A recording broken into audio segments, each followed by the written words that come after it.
Gunting kuku yang disunahkan itu Senin, Kamis, Jumat. Selebihnya jangan. Orang yang potong kuku di hari Selasa akan dimiskinkan oleh Allah. Orang yang potong kuku di hari Rebo punya penyakit nggak bakal sembuh. Orang yang potong kuku di hari Sabtu jodohnya dijauhkan oleh Allah. Orang yang potong kuku di hari Minggu tidak akan pernah mendapatkan rahmat dari Allah.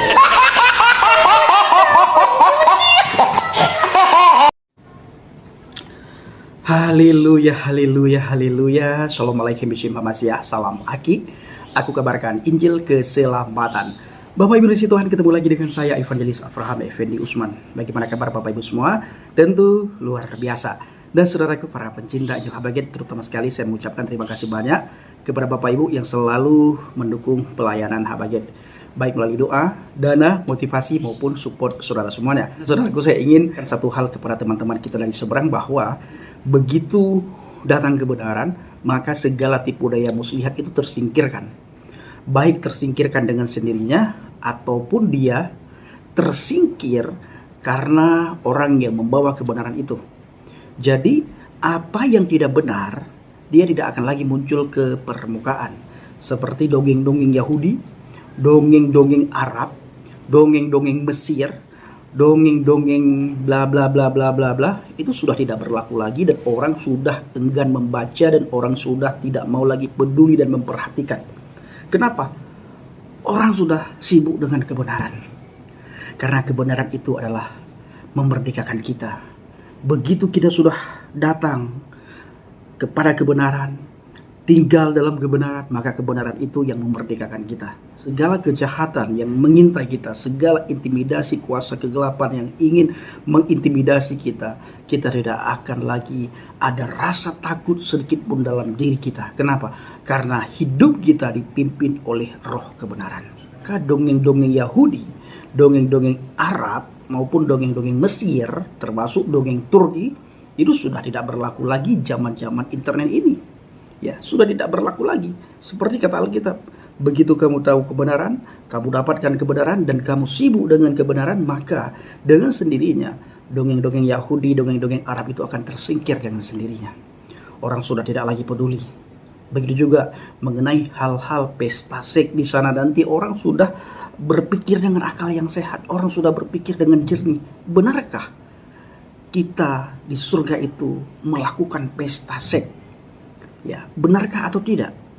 Orang mulai berpikir, benarkah seorang perempuan yang diambil keperawanannya oleh seorang pangeran, lalu keperawanan perempuan tersebut kembali seperti semula, alias dia perawan lagi, dipakai lagi sama pangeran, perawan lagi, dipakai lagi oleh pangeran, perawan lagi. Nah, ini dongeng saudaraku, ini cerita dongeng untuk berikan kesegaran kepada tubuh kita, kepada badan kita, kepada nafsu kita.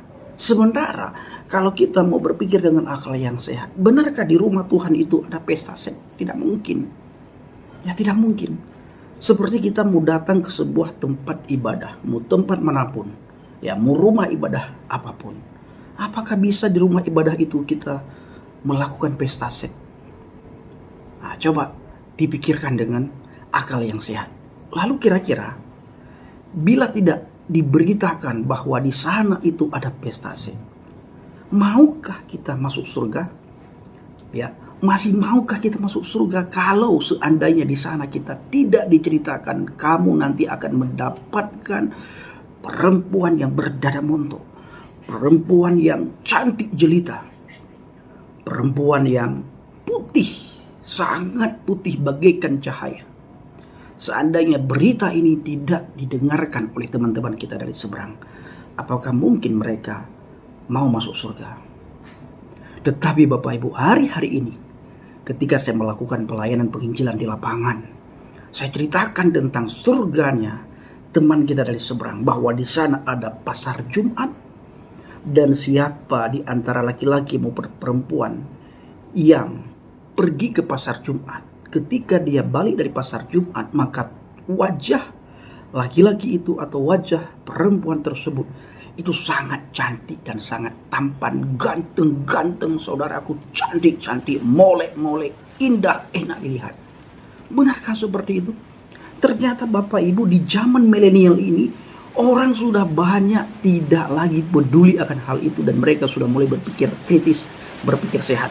Bahkan ada teman yang berkata begini kepada saya, Bang Effendi, dia bilang, jangankan di surga sana katanya, saya datang untuk ke tempat ibadah saja, itu tidak ada pesta-pesta seperti itu.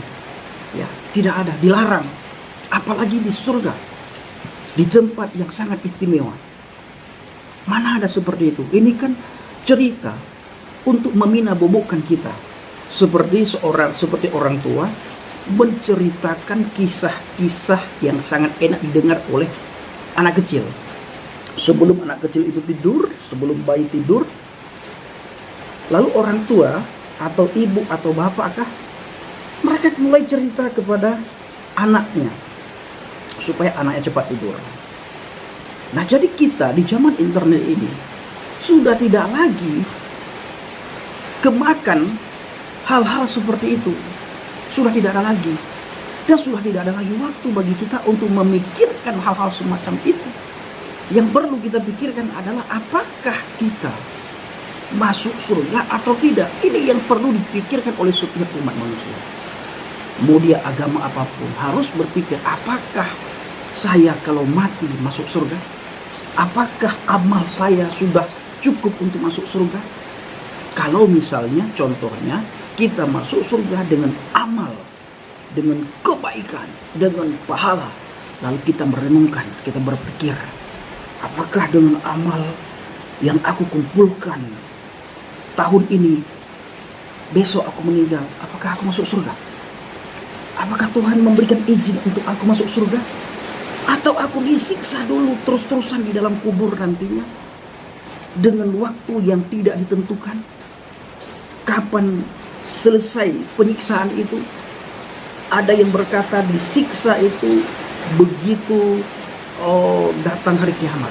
Kalau sudah datang hari kiamat, bunyi sangkakala, maka penyiksaan kubur itu selesai. Apakah benar-benar seperti itu? Kapan datang kiamat?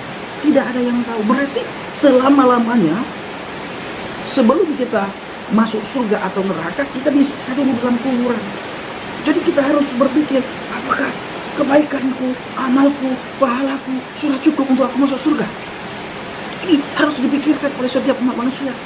Kalau belum cukup, bagaimana supaya cukup? Lalu bayangkan, aku sudah umur 42 tahun. Dengan umur aku 42 tahun ini, apakah banyak pahala atau banyak dosa yang terkumpul?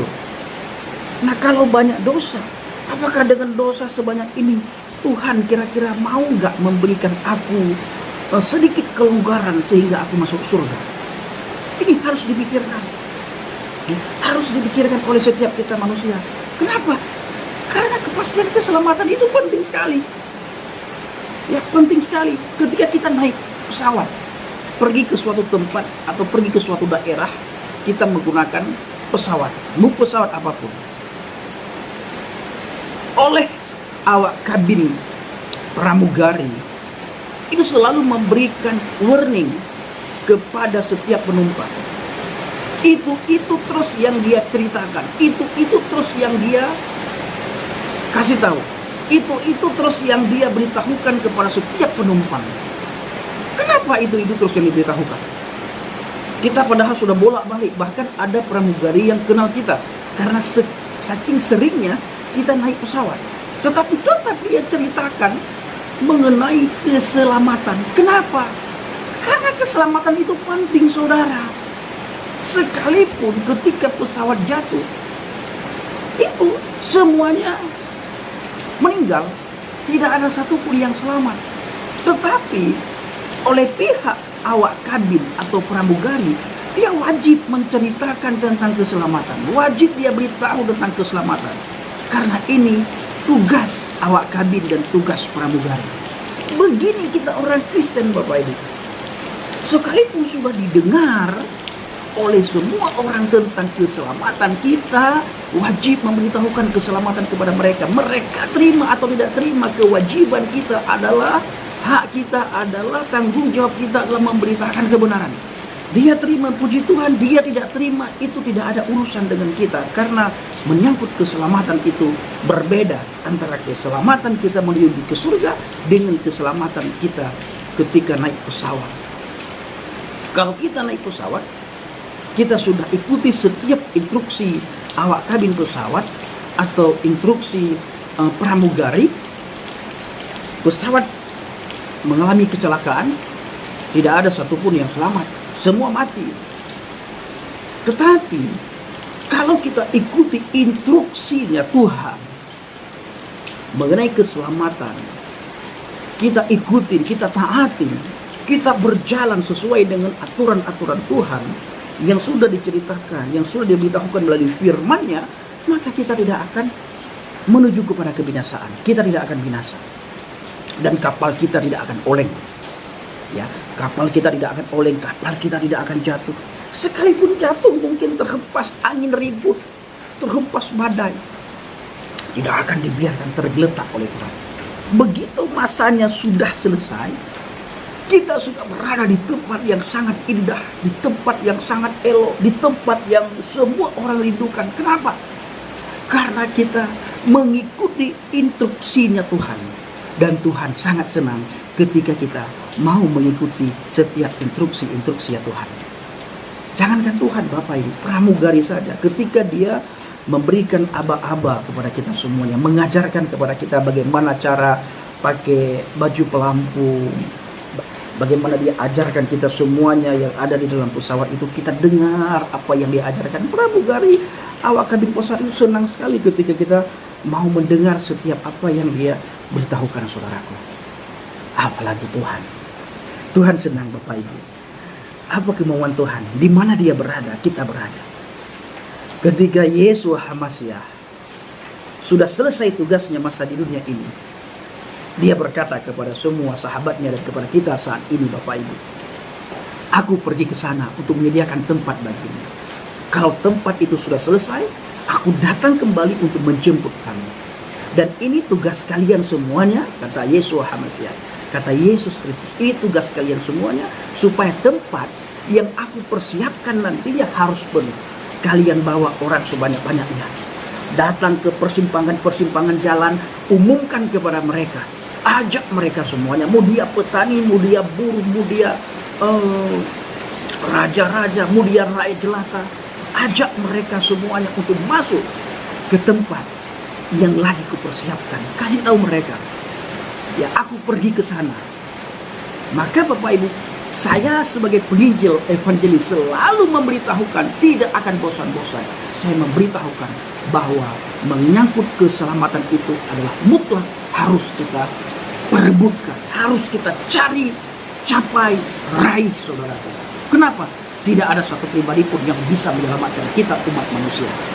Bayangkan saudaraku, ada banyak sekali orang yang mengikuti satu pribadi di mana pribadi tersebut tidak tahu kemana dia pergi. Tetapi banyak sekali orang, jutaan orang mengikuti pribadi itu. Padahal pribadi tersebut tidak tahu kemana dia pergi. Apa yang Tuhan buatkan kepada dia, apa yang Tuhan lakukan terhadap dia, dia tidak tahu Bapak Ibu. Tetapi banyak orang yang mengikuti. Kita yang sudah diberikan akal pikiran oleh Tuhan, kita mengikuti pribadi yang tahu kemana dia pergi dan dia tahu kemana kita dibawa. Oke, saudara dikasih Tuhan para pencinta Johal Laget, kiranya video singkat ini menjadi berkat bagi kita semuanya. Assalamualaikum Bishim Hamasyah, salam Aki. Aku kabarkan Injil keselamatan. Bapak Yahweh Bishim Adonai Yesus Hamasyah, Ruh HaKudes memberikan kita semua. Haleluya, adi salam murtadin. Terima kasih.